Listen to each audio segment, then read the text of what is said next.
I left for 6 weeks to visit my daughter. When I came back, I didn't find my home. I found rubble. The HOA had demolished my lake mansion, claiming I failed to pay HOA fees for an association I never even joined. But their biggest mistake? I own everything they stand on. The old RV rumbled as I turned off the highway and onto my gravel drive. 6 weeks on the road had felt like a lifetime, but visiting my daughter and her kids was worth every mile. Still, there's nothing like coming home. The crunch of gravel under my tires always felt like a welcome like. The land itself was greeting me back. My 12 acres weren't just property. They were the roots of my life. The place where my late wife and I had built more than just a house. We had built memories, love, and a refuge from the world. The sun was barely up, painting the lake in gold. Morning fog hovered above the water, drifting lazily like it had no place to be. This was my peace, my fortress, my reminder that even after loss, life could still hold moments of quiet beauty. I slowed the RV, breathing in the familiar smell of pine and fresh dew. That's when something sharp cut through its smoke. Not the cozy kind from a fireplace, but the bitter stench of diesel and crushed stone. It hit me hard, because I'd smelled that exact odor too many times in my career as a fire chief, and it never meant anything good. My foot eased off the gas as I rounded the bend. At first, my mind refused to connect the pieces. Men in hard hats swarmed across my yard. A massive yellow excavator loomed where my porch should have been. Its steel claw rested on a mound of splintered wood. My wood. My home. The scene felt impossible, like I'd driven into someone else's nightmare. I slammed the RV into park and stumbled out. My boots sank into the dirt as I stood frozen, staring at the rubble. The mansion I'd built with my own hands 22 years ago was gone, reduced to broken beams, shattered glass, and dust hanging in the morning air. My heart pounded, my throat tight. For one long, impossible moment, all I could do was whisper the words I refused to believe. They destroyed my home. I took a step forward, my boots crunching over shattered glass. The house wasn't just destroyed, it was desecrated. Walls I had raised with my own hands were nothing but splinters. Beams I had measured, cut, and nailed into place lay twisted like broken bones. Through the haze of dust, one wall still stood like a crooked tombstone. A cruel reminder of what had been, and then I saw, at the one sight that knocked the breath out of me. Half buried beneath drywall and roof shingles was a piano. My wife's piano. The rich mahogany wood was cracked in half, ivory keys scattered like broken teeth across the rubble. My chest tightened as memories came rushing back. She used to play in the evenings, her music drifting out over the water while I sat on the porch and listened. That sound had been the heartbeat of this home. Now, it was silence. Just silence. Rage surged through the shock, hot and blinding. I stumbled closer, fists clenched, every nerve in my body screaming to know why. A man in a hard hat and bright orange vest stepped in front of me, clipboard clutched like a weapon. He spoke flatly, as if my world hadn't just been crushed into dust. "Double quotes, sir, you can't be here. This is an active demolition site." I stared at him, my voice low, almost foreign to my own ears. "This is my home." The foreman barely blinked. "Posted the notice 6 months ago. You didn't pay your HOA fees." The words slammed into me harder than the wrecking ball that had smashed my walls. HOA fees. My land had nothing to do with that subdivision across the creek. I had carved it out legally, kept it separate. My property was mine, and mine alone. "I'm not part of any HOA," I said. My tone steady but laced with steel. The foreman smirked, tapping the clipboard with his pen. "You are now." The words hung in the air like a death sentence. My stomach turned cold, but my mind sharpened. Something was very wrong. This wasn't a mistake. This was deliberate. And I knew right then, whatever game they were playing, it had just started. As the foreman's smirk burned into me, my mind flashed back 12 years. That was when a slick developer came knocking, eager to turn the rolling farmland next to me into what he called a premier lakeside community. He wanted my 12 acres badly. The lake frontage made it the jewel of the project. He waved a fat check under my nose, enough money to tempt most men into selling. But this land wasn't just dirt and water. It was the place my wife and I had built our life, where our daughter had learned to fish off the dock, where my wife's laughter had echoed through these trees. You can't put a price on roots like that. So I told him no. The developer didn't like hearing no. But eventually, we struck a deal. My 12 acres would remain separate, carved out legally from the subdivision they named Heron Creek Estates.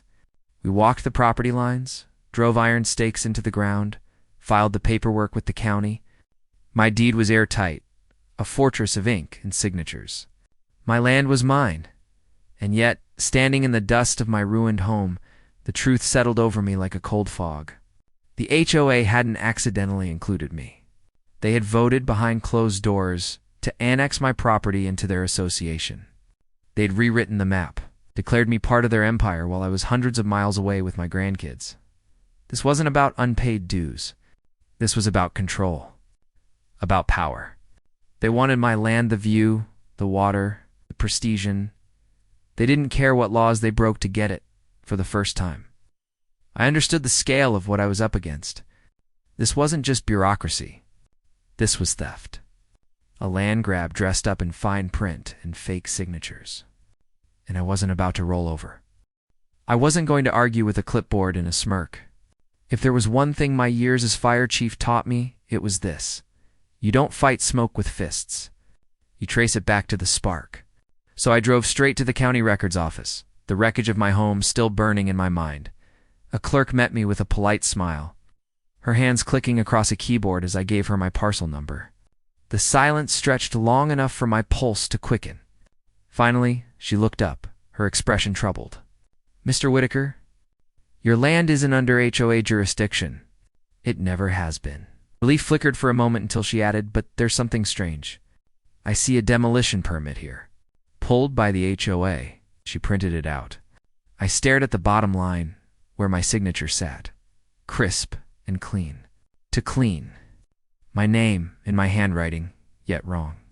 I'd signed a digital pad years ago when I replaced my roof after a hailstorm. That signature had been stolen, copied, and pasted onto this order. They hadn't just trespassed into my land. They had forged me out of it. My chest tightened, but I kept digging.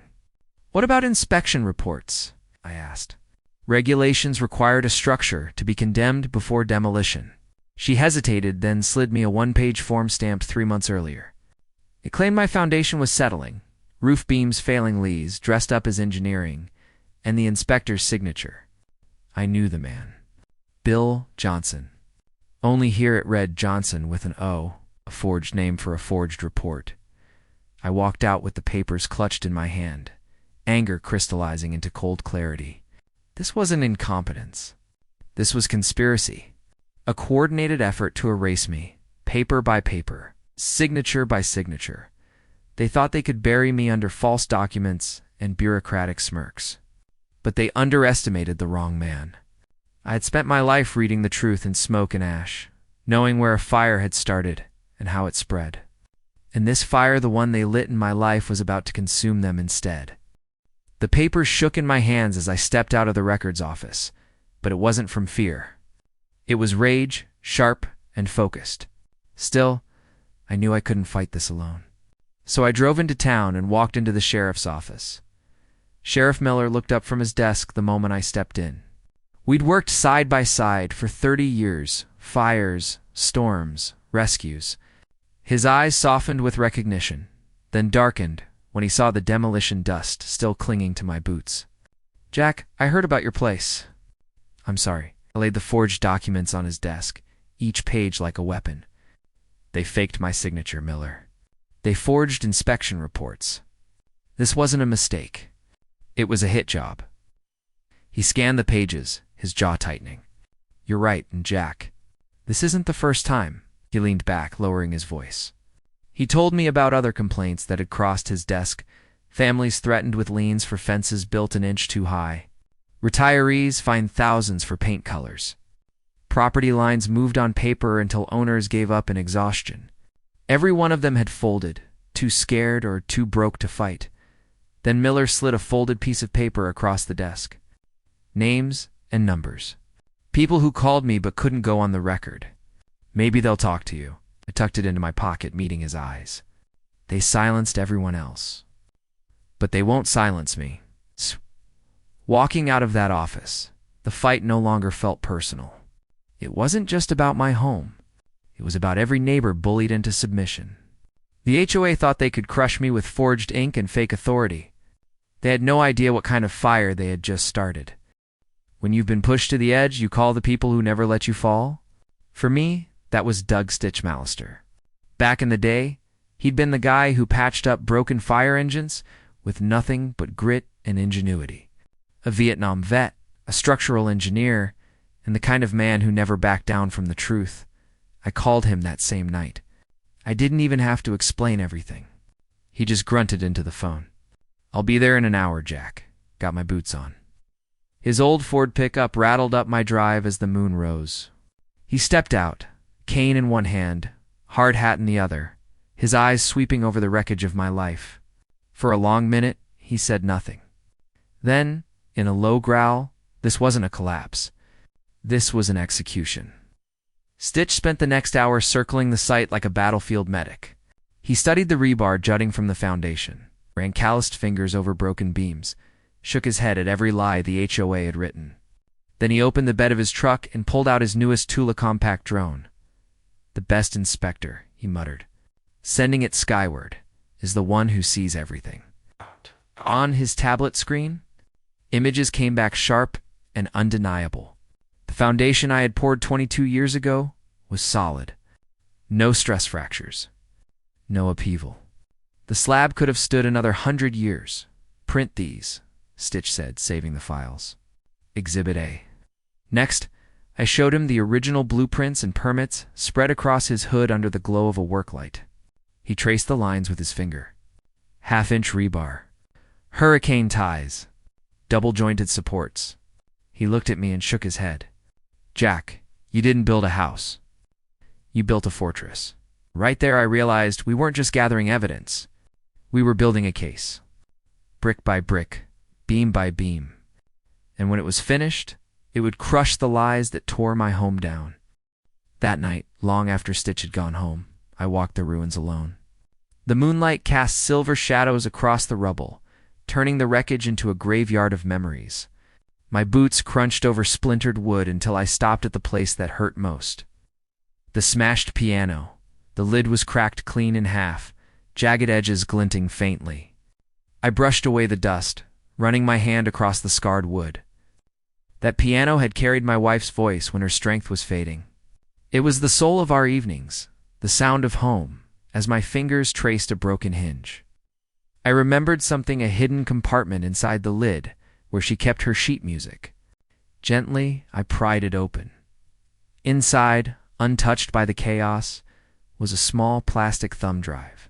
My breath caught.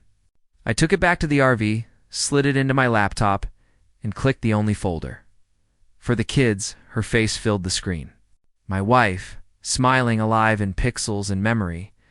Her voice was steady as she told stories for our grandkids, laughter threading through her words.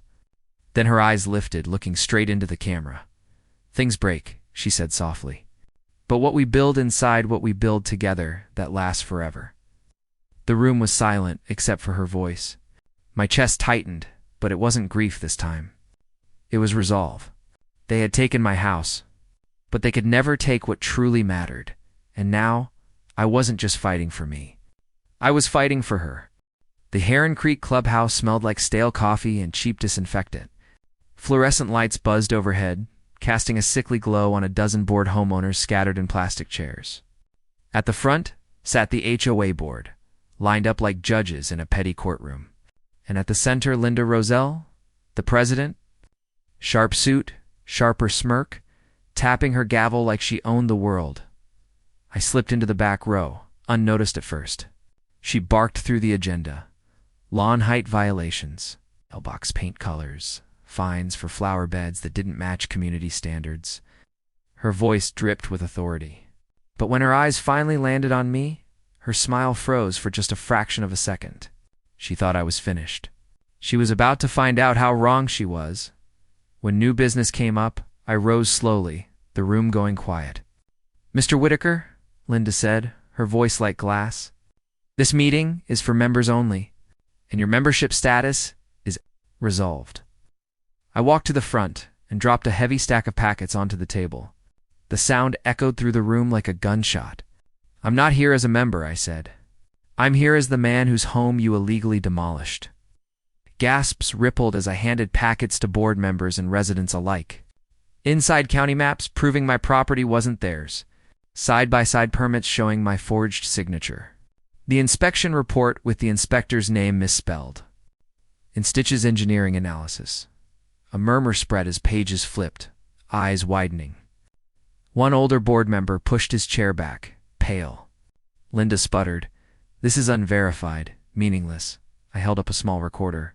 "Then maybe you'll recognize this." I pressed play. Her own voice filled the room from the cached HOA forum post. "If you won't sell, we'll force compliance. We'll make it make sense." The room erupted. Gasps, whispers, anger. Every pair of eyes turned to Linda, her face flushed red, mask cracking.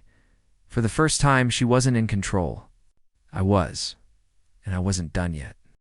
The room buzzed with whispers, residents flipping through evidence, eyes darting from me to Linda.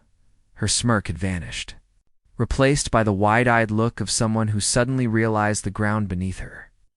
Feet wasn't as solid as she thought. I let the noise build for a moment, then raised my voice. But the most important truth isn't in those packets. It's in what I own. Every head turned toward me. I looked straight at Linda, letting the silence stretch before I spoke. 20 years ago, when Thompson Development went bankrupt after building this subdivision, most people bid on the empty lots. Not me. I bought something different. I paused, savoring the weight of the moment. I bought the land under your roads, the mineral rights beneath your homes, the easements that give you access to water, sewer, and electricity. The lawyer at the end of the table went pale. Linda's mouth opened, then closed. She didn't understand yet, but he did. "You see," I continued, holding up one of the packets, "your HOA doesn't own the common areas. They only had easements, legal permission to use land they don't own. And when you demolished the home of the man who granted those easements, that's what lawyers call a catastrophic breach of agreement." The room went dead silent. Then the panic started. Residents shifted in their seats, voices rising. "Why to own the roads?" One woman stammered. "Then how do we get home?" I set the recorder down on the table and leaned in. "I'm a reasonable man, but as of this morning, I filed a termination of access. Heron Creek Lane, the road you drove in on tonight, is now private. My private road." Gasps filled the room. Linda's face drained of color. For the first time, she wasn't the predator. She was the prey. 2 days later, deputies rolled up while workers were installing posts for my new gate. Linda sat in the passenger seat of a patrol car, pointing at me with shaking fingers, demanding my arrest for blocking a public road. The senior deputy studied my documents, the plat maps, the title, the forged permits. His jaw tightened. Then he muttered 3 words that sealed her fate: wire fraud, forgery, conspiracy. By the next week, the FBI was involved. Subpoenas tore through the HOA like wildfire. Linda's fingerprints were all over the forged documents. Her secretary cracked under questioning, admitting to falsifying signatures. And the slush fund Linda had siphoned from HOA dues sealed her downfall. She wasn't hauled off in the middle of the night like in some movie. No, her humiliation was worse. The FBI cuffed her in the middle of a neighborhood meeting, right in front of the very residents she had bullied for years. That was the last gavel she ever banged. My civil case wrapped up quickly after that. Facing undeniable evidence, the HOA's insurance company settled. They cut me a check for $948,200, enough to rebuild. Enough to prove that truth weighs more than lies. I didn't just rebuild a house. I built a fortress of memory and love. A wide ADA ramp for friends like Stitch. Reinforced shelter in the foundation. And in the living room, a new piano, polished and waiting. One evening, As the sun set over the lake, I placed my hand on that piano lid. I thought of her words, "Things break, but what we build together lasts forever." The HOA thought power was in rules and fines. But real power lies in truth, and in the ground you're willing to stand on. And I was still standing, stronger than ever.